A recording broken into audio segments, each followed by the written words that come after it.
رحم اللہ من قرأ الفاتحہ. بسم اللہ الرحمن الرحیم الحمد للہ رب العالمین الرحمن الرحیم مالک یوم الدین ایاک نعبد وایاک نستعین اهدنا الصراط المستقیم صراط الذین انعمت علیہم غیر المغضوب علیہم ولا الضالین. بسم اللہ الرحمن الرحیم قل هو الله احد الصمد لم يلد ولم يولد ولم يكن له كفوا احد.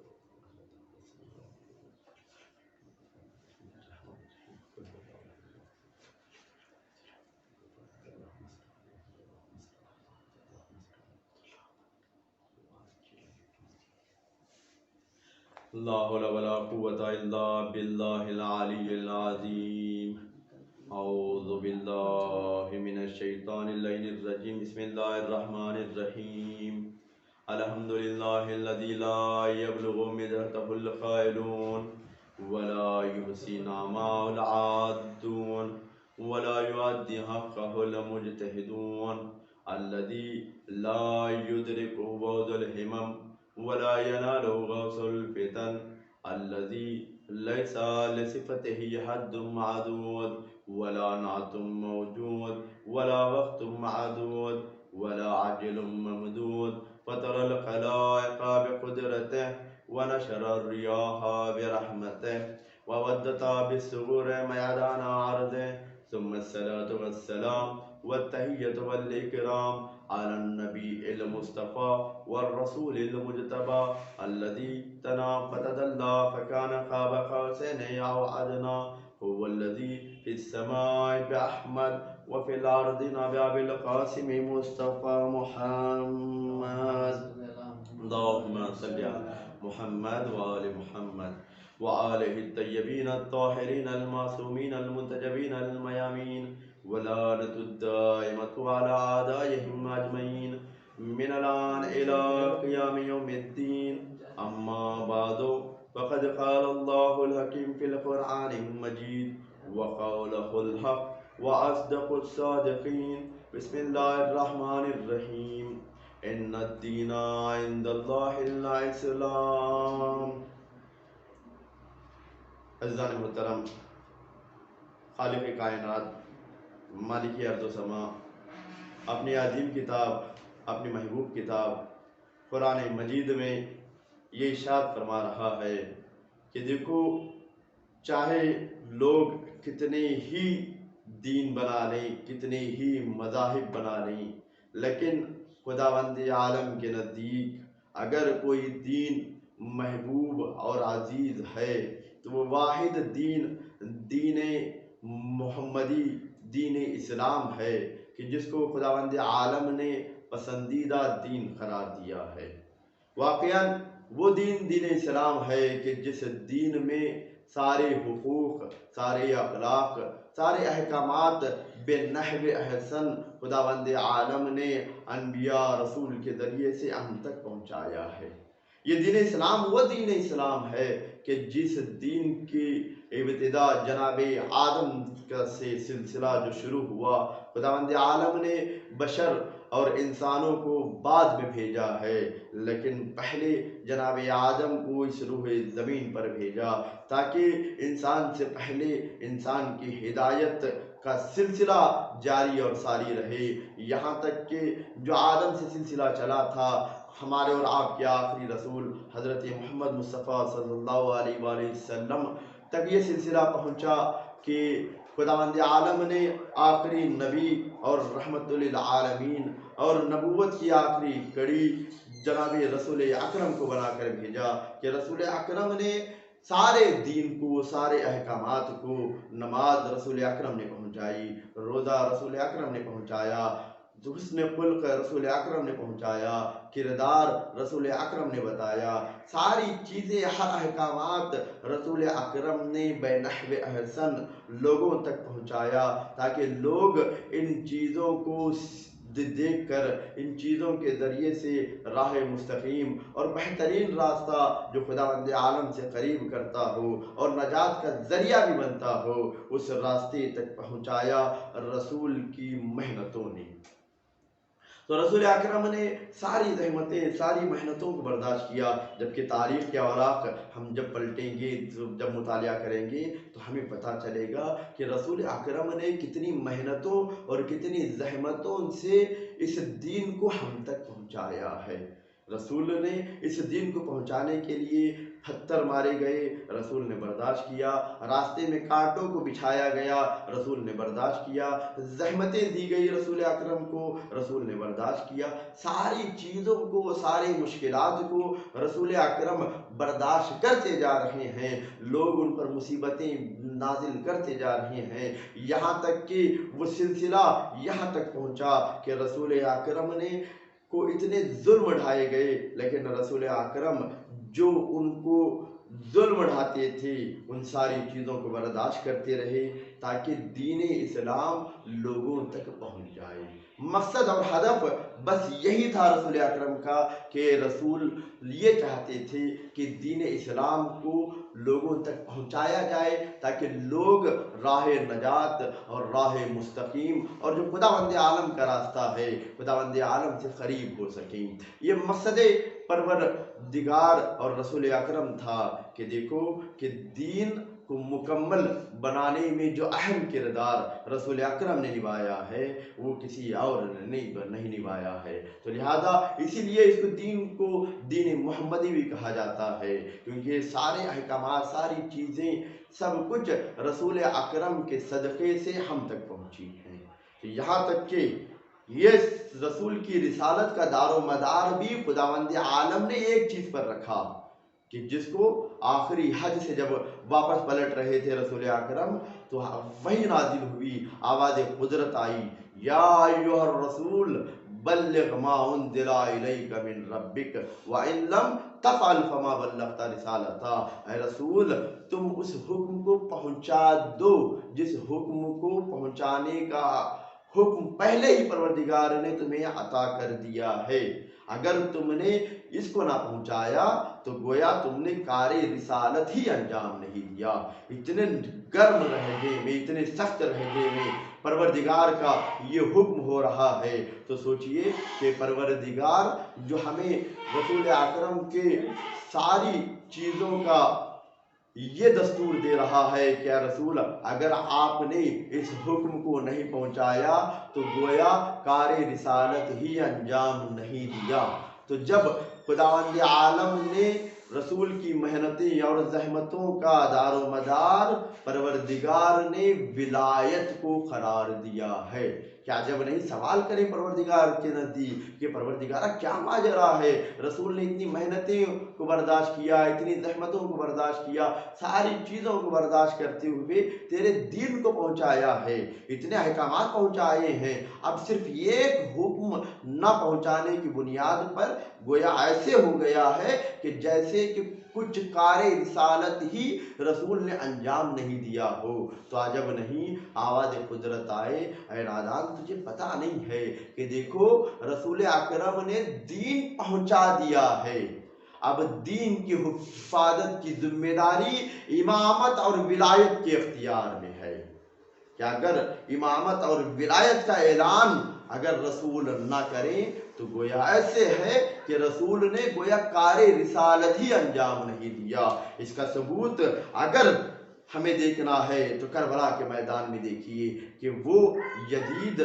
جو رسول کی ساری محنتوں کو زحمتوں کو نیست و نابود کرنے کے لیے نمائندہ شیطان کی طرف سے یزید آیا تھا، یہ اس کا شعار تھا کہ آذانیں ختم ہو جائیں، نمازیں ختم ہو جائیں، دین اسلام ختم ہو جائے، یہ ساری چیزوں کو مٹا دینا یزید کا ہدف تھا، لیکن حسین نے کربلا کے میدان میں قیام کر کے اور یہ جملہ کہہ کر کہ مثلی لا یبایعک مثلک، اے یزید مجھ جیسا تجھ جیسے سے کہیں بیعت نہیں کر سکتا، یہ کہہ کر خداوند عالم کی طرف سے جو نمائندہ بن کر آئے تھے حسین، یہ دنیا والوں کو پیغام دے دیا کہ دیکھو کہ جس کے اندر بھی حسینی صفات ہوں گے وہ یزیدی صفات سے بیعت کبھی نہیں کر سکتا ہے۔ در ابتدا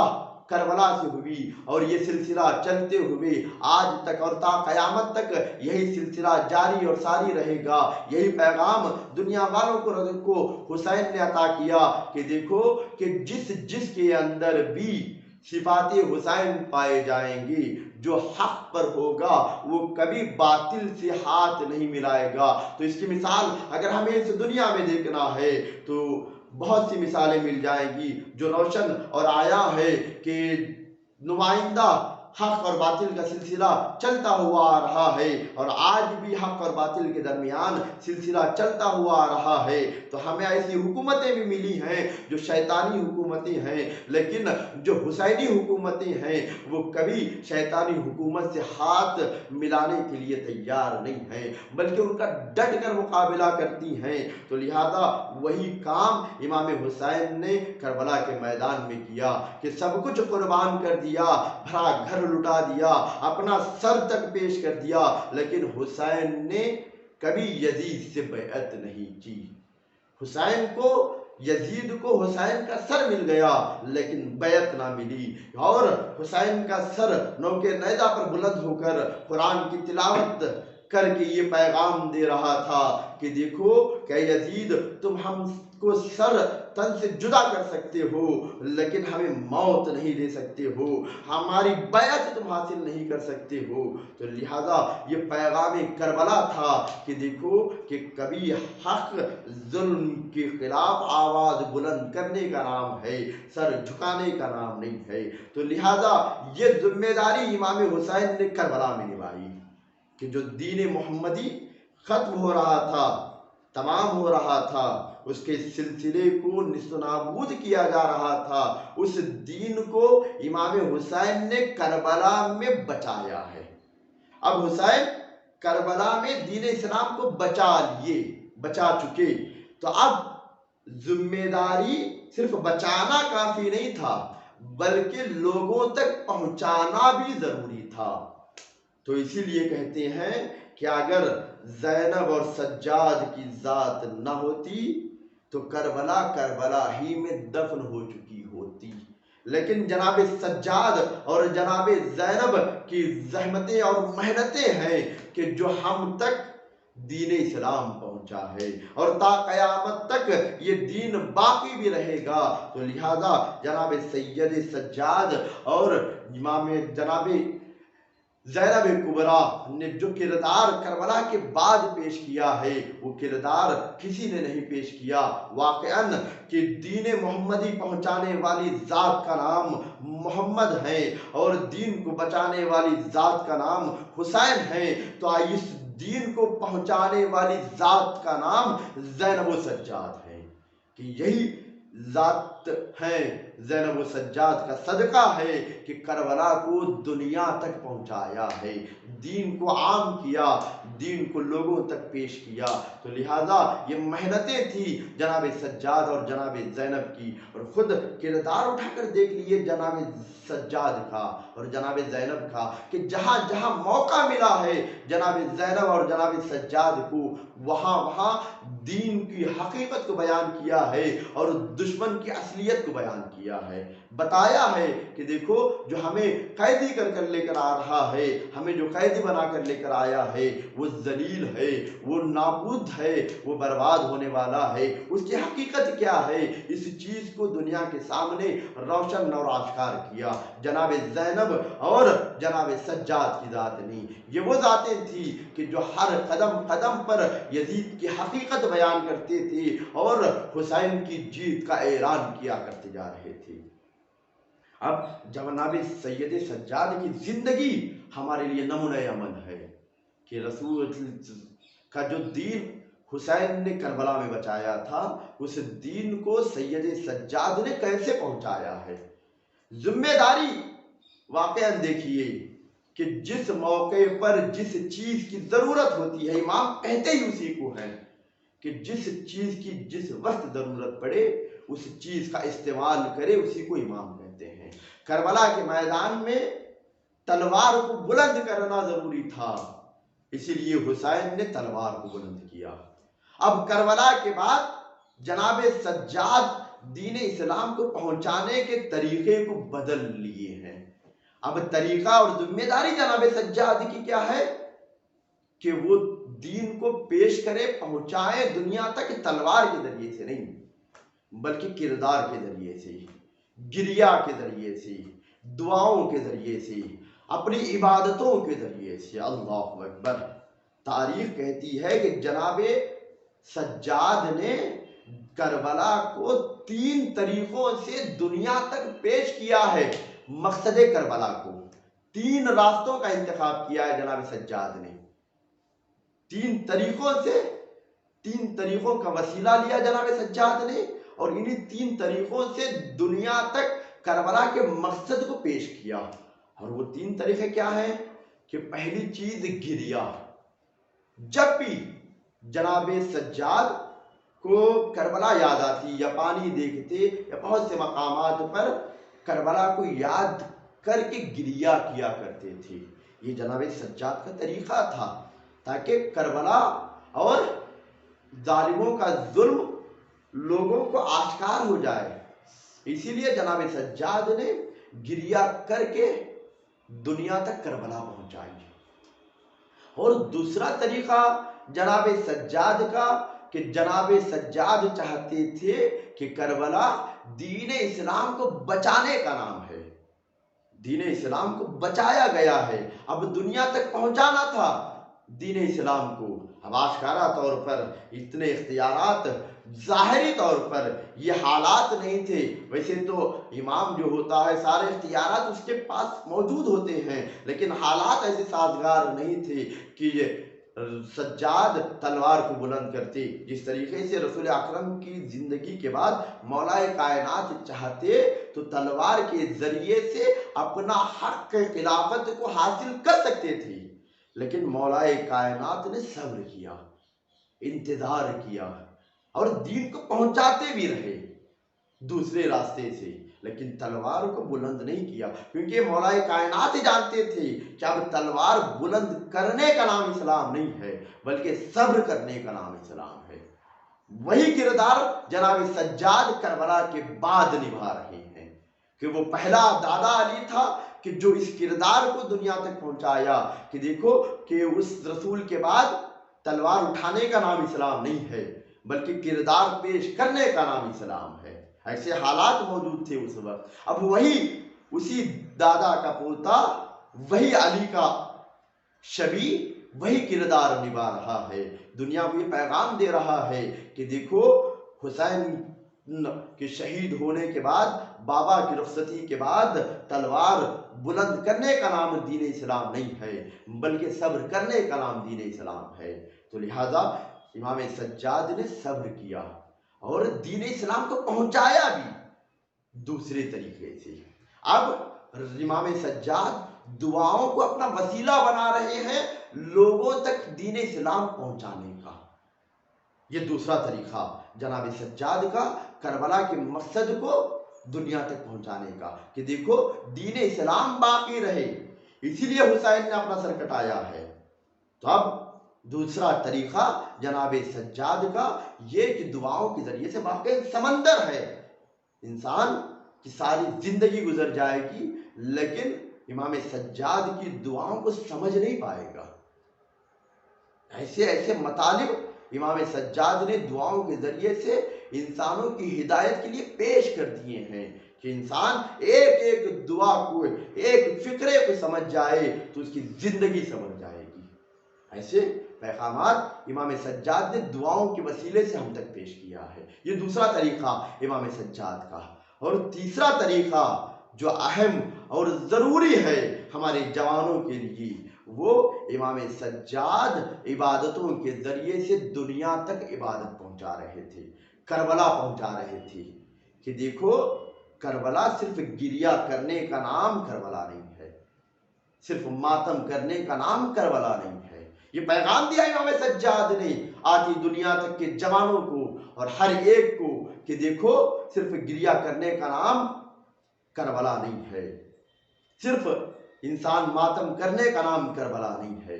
بلکہ خود امام حسین کربلا میں یہ پیغام دے رہے تھے کہ جب تیروں کی بارش ہو رہی تھی تو مصلی عبادت کو امام نے جیسے ہی بچھایا تو لوگ آئے پہ کہنے لگے کہ یہ ابن رسول اللہ کیا ماجرا ہے، تیروں کی بارش ہو رہی ہے، آپ مصلی عبادت کو لے کر بیٹھے ہیں۔ تو ایک مرتبہ امام حسین نے جملہ کہا، قربان جاؤ اس جملے پر اے جوانوں۔ امام حسین فرماتے ہیں کہ جس چیز کے لیے ہم جنگ کر رہے ہیں یہی نماز ہے، یہی عبادت پروردگار ہے کہ جس کی بنیاد پر آج ہم کربلا میں جنگ کر رہے ہیں۔ ہدف عزاداری یہی ہے کہ انسان کو انسان بنا سکے، انسان تک عبادت پروردگار پہنچ جائے۔ تو امام حسین نے وہاں پر سجدہ کیا تھا، اور کربلا کے بعد جناب سجاد بخوبی اس کردار کو نبھاتے آئے ہیں۔ کبھی جناب سجاد کی نماز قضا نہیں ہوئی، کبھی نہیں چھوٹی، جناب سجاد ہو یا جناب زینب ہو۔ اسی لیے قربان جائیے جناب زینب کی عبادتوں پر کہ وقت کا امام اپنی بہن زینب سے یہ درخواست کر رہا ہے، یہ کہہ رہا ہے کہ اے بہن زینب، مجھے اپنے نماز تہجد میں فراموش نہ کرنا، نماز شب کی دعاؤں میں مجھے فراموش نہ کرنا، مجھے یاد کیا کرنا، میرے لیے دعا کرنا۔ وقت کا امام ہے، قربان جائیے جناب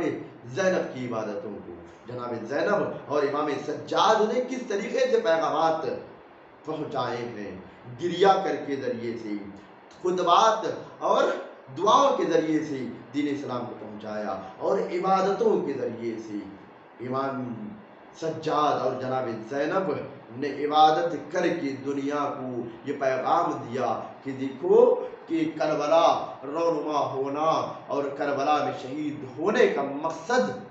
صرف گریہ اور عزاداری نہیں ہے، بلکہ مقصد عزاداری یہ ہے کہ انسان اپنی انسانیت کے دائرے کو باقی رکھے، انسان بن جائے۔ حسین انسانیت کو بچانے کے لیے کربلا گئے تھے، عبادت باقی رہے، محمد کا دین باقی رہے، یہی ہدف تھا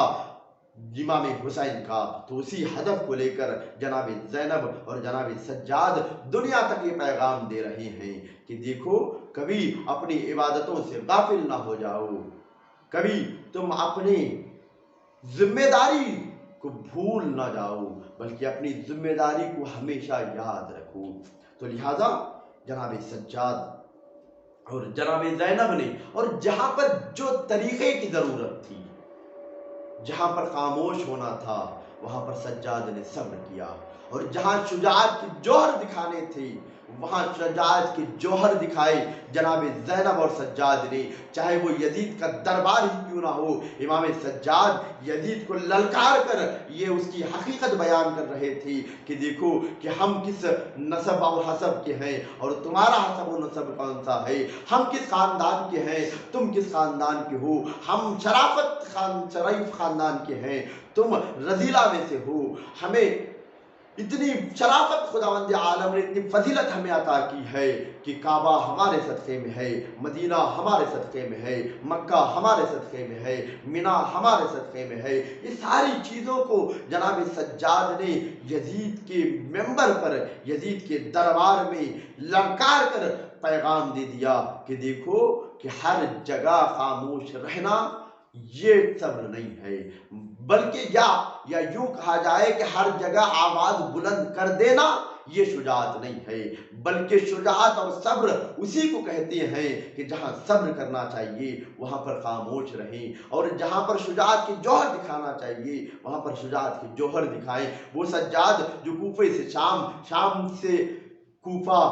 جو خاموش رہے تھے، کربلا سے کوفہ سے شام جو خاموش رہے تھے جناب سجاد، وہی سجاد اب یزید کے دربار میں یزید کو للکار کر یہ پیغام دے رہے ہیں کہ دیکھو کہ جہاں پر دین اسلام پر آنچ آئے وہاں پر صبر نہیں بلکہ تم شجاعت کی جوہر دکھاؤ۔ تو لہذا جناب سجاد نے ان تین طریقوں سے کربلا کو زندہ رکھا ہے، ایک گریہ، اور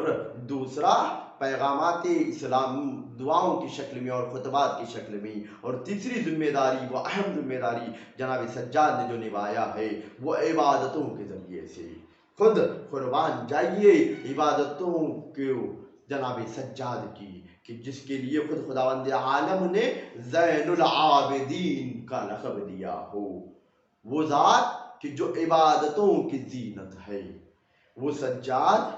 کہ جو سجدوں کی زینت ہے، اس ذات کو جناب سجاد کہا جاتا ہے۔ تو لہٰذا امام سجاد نے بہترین طریقے سے کردار پیش کیا اور عبادات کو ایسے پیش کیا کہ تاریخ کہتی ہے کہ امام سجاد اتنے زیادہ سجدے کیا کرتے تھے کہ اعضائے سجدوں پر گٹے بن جاتے تھے اور سال میں ان گٹوں کو کاٹا جاتا تھا۔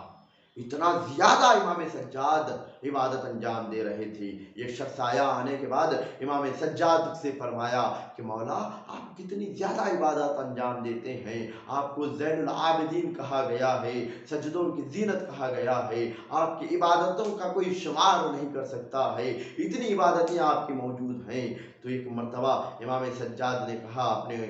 صحابی سے کہ فلاں مقام پر ایک بکسہ رکھا ہوا ہے، اس صندوق میں میرے بابا کا صحیفہ ہے، میرے دادا کا صحیفہ ہے، اس صحیفے کو لے کر آؤ۔ تو ایک مرتبہ صحیفہ لایا گیا، جیسے ہی سجاد صحیفہ کھولتے ہیں، دیکھیے کہ کون جملہ کہہ رہا ہے، قربان جائیے مولا کائنات کی عبادتوں پر۔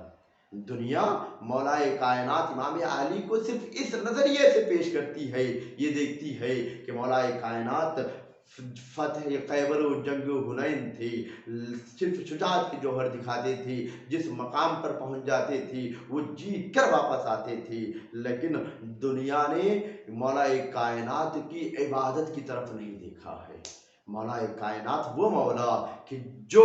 جس کو خداوند عالم نے زین العابدین کا لقب دیا ہے، وہ سجاد فرماتے ہیں کہ جیسے ہی صحیفہ کھولا، کھولنے کے بعد اللہ اکبر کہہ کر بند کیا، بند کرنا ہی تھا، سوال کیا کہ مولا کیا ماجرا ہے، آپ نے کیا دیکھا؟ تو ایک مرتبہ امام سجاد کہتے ہیں کہ تم میری عبادتوں کو دیکھ کر یہ کہہ رہے ہو کہ عبادتیں بس کرو، اگر تم میرے دادا علی کی عبادت کو دیکھتے تو پتہ نہیں کیا کہتے۔ اتنا زیادہ عبادت گزار تھا میرا مولا۔ ہاں داداروں، وہ سجاد کہ جو کربلا کے بعد جو اہم ذمہ داری کو دنیا تک پہنچایا ہے، وہ سجاد جو بہترین طریقے سے کردار پیش کیا ہے۔ امام سجاد ہمیشہ کربلا کو یاد کر کے گریا کرتے تھے۔ ہاں زاداروں، کیسے کیسے مظالم ڈھائے گئے ہیں کربلا کے میدان میں۔ انسان صرف تصور کرے تو گریا کرنے کے لیے کافی ہے، انسان ان مصائب کو برداشت نہیں کر سکتا ہے۔ ہاں داداروں، ایسے ایسے مظالم ڈھائے گئے ہیں کہ انسان ان مظالم کو تصور نہیں کر سکتا ہے۔ ہاں وہی امام انہیں مصائب کو یاد کر کے گریا کرتا تھا کہ جب بھی تاریخ کہتی ہے کہ جب بھی امام کی خدمت میں پانی پیش کیا جاتا تو امام گریا کرتے تھے، یاد کرتے تھے، ہائے رے بابا، میرے بابا کو 3 دن کا بھوکا پیاسا شہید کیا گیا۔ صرف اتنا ہی نہیں کہ تاریخ کہتی ہے کہ جب بھی مدینے سے اپنے گھر میں سے نکلتے تو سارے قصاب اپنے چھری اور جانوروں کو چھپا لیا کرتے تھے، کیونکہ علت یہ بیان کی جاتی ہے کہ سجاد جب بھی کسی جانور کو ذبح کرتے وقت دیکھتے تو یہ سوال کرتے تھے کہ یہ بتاؤ کہ کیا تم نے پانی پلایا یا نہیں، جو چھری تم استعمال کر رہے ہو تیز ہے یا نہیں؟ تو ہر قصاب یہی جواب دیتا کہ مولا ہم کسی بھی جانور کو ذبح کرنے سے پہلے اس کو پانی پلایا کرتے ہیں اور چھری تیز استعمال کرتے ہیں۔ ایک مرتبہ امام کربلا کو یاد کر کے گریا کرتے تھے، ہائے رے بابا، 3 دن کا بھوکا پیاسا کند تلوار کے ذریعے ذبح کیا۔